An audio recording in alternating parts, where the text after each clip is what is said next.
komunikasi massa. Kamu mau aku bacain? Mau. Oke, kalian penasaran kan dengan komunikasi massa? Aku akan membahasnya lebih lanjut. Disimak ya. Nah, kita akan membahas komunikasi massa. Yang pertama akan kita bahas adalah apa itu komunikasi massa. Kemudian yang kedua, karakteristik dari komunikasi massa. Yang ketiga, fungsi komunikasi massa. Yang keempat, efek komunikasi massa. Kita akan masuk ke ronde pertama. Apa itu komunikasi massa? Oke, aku akan membahas apa itu komunikasi massa. Apa ya? Ada yang tahu nggak? Oke, aku akan jelasin ya. Komunikasi massa adalah proses penyampaian dan pertukaran informasi melalui media massa yang ditujukan kepada orang banyak.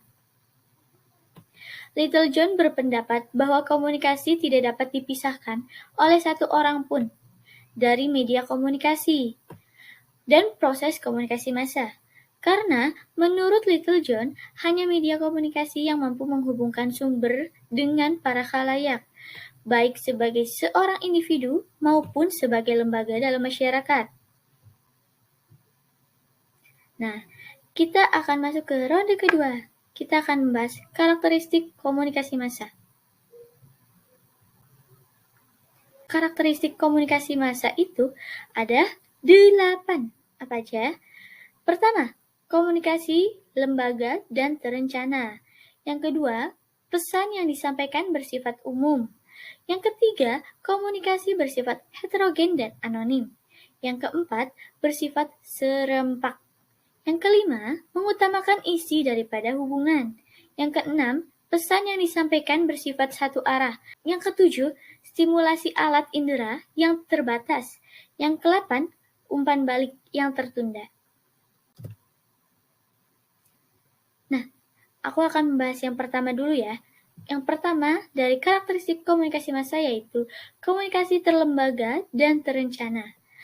Komunikasi massa memiliki karakteristik berupa komunikator dalam komunikasi massa dapat bergerak dalam organisasi yang kompleks, tetapi memiliki sifat melembaga.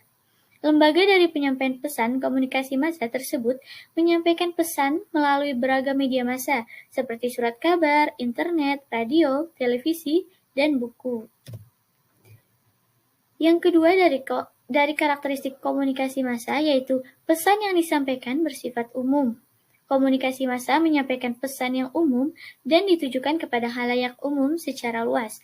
Oleh karena itu, proses dari komunikasi massa pun berjalan dengan terbuka.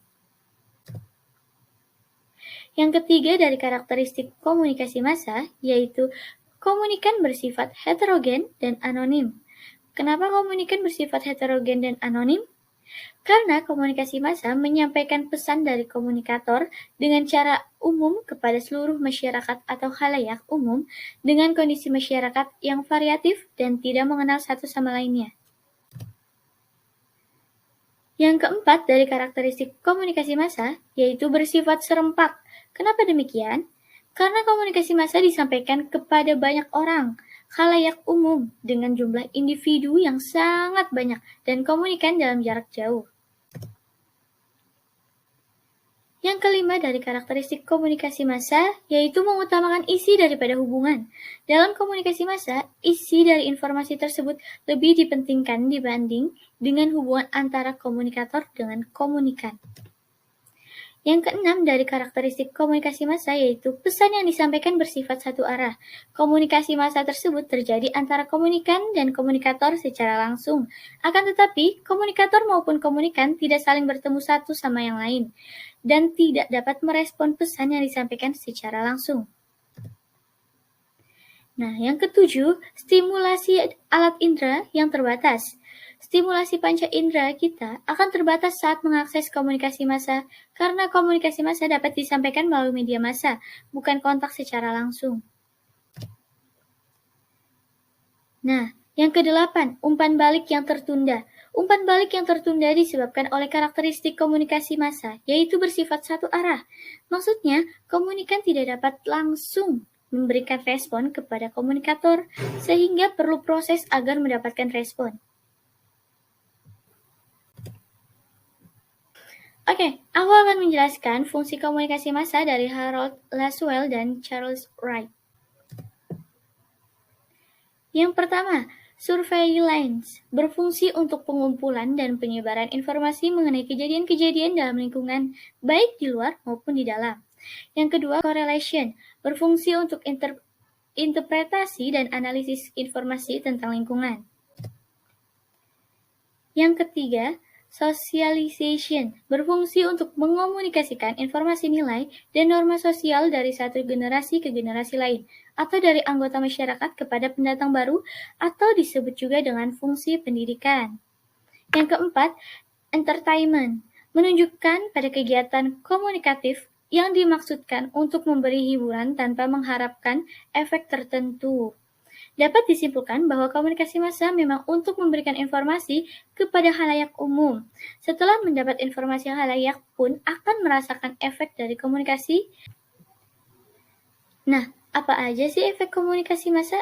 Oke, kita akan bahas apa saja. Yang pertama, efek kuat. Maksudnya, ketika media sudah mempengaruhi khalayak secara kuat dan membuat khalayak memiliki perubahan kognitif, afektif, dan psikomotorik. Nah, kemudian ada efek moderat, adalah ketika kita memberikan efek yang kuat kepada khalayak, tetapi terbatas, yang tandanya tidak semua khalayak dapat menerima informasi tersebut. Selanjutnya, efek terbatas, yaitu ketika media tidak berpengaruh kuat dan terbatas. Artinya, khalayak tidak memberikan tanggapan yang signifikan kepada informasi yang diberikan oleh komunikator, dan informasi tersebut juga tidak dapat diakses oleh semua khalayak. Oke, itu tadi pembahasan materi tentang komunikasi massa yang aku tahu. Kalau kamu mau tahu lebih lanjut tentang komunikasi massa, kamu bisa mempelajarinya pada buku ataupun website yang tersedia. Thank you for attention. See you.